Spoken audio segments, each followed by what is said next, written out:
झा समस्त मिथिलावासी गोर लागे छी। होली गीत गावे जा रहल छी। जय मिथिला, जय मैथिली, जय माँ जानकी।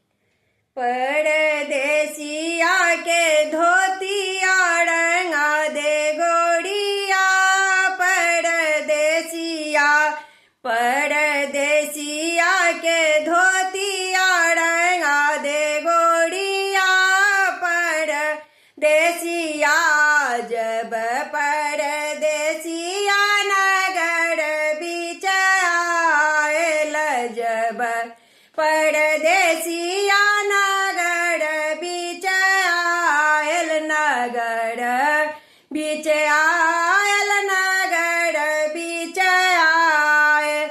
सिकिया से अंगना बार गोड़िया हो, सिकिया से अंगना बार गोड़िया, परदेसिया परदेसिया के धोतिया रंगा दे गोड़िया, परदेसिया जब परदेसिया दरवाजा बीच आयल, जब परदेसिया दरवाजा बीच आयल, दरवाजा बीच आयल, दरवाजा बीच आयल।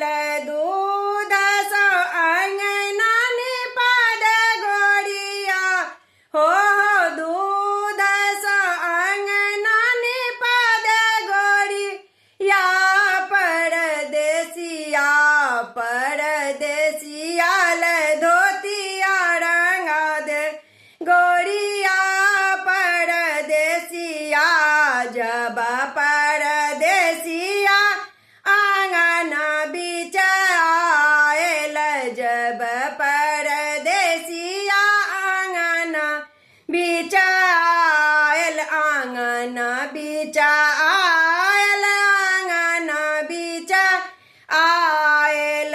दूध सो चरण पखर गोड़िया हो, दूध सो चरण पखर गोड़िया, परदेसिया परदेसिया के धोतिया रंगा दे गोड़िया, परदेसिया जब परदेसिया ओ सारा बीच आयल, जब परदेसिया ओ सारा बीच आयल, ओ सारा बीच आयल, ओ सारा बीच आयल।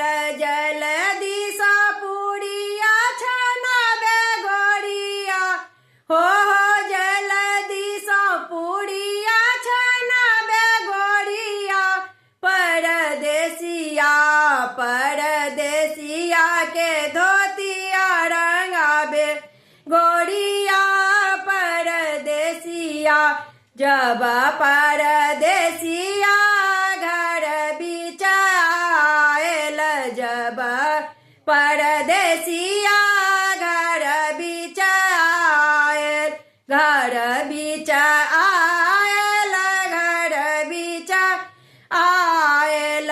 पलंगा पर तकिया लगाबे गोड़िया हो, पलंगा पर तकिया लगाबे गोड़िया, परदेसिया परदेसिया के धोतिया रंगा दे गोड़िया, परदेसिया। धन्यवाद।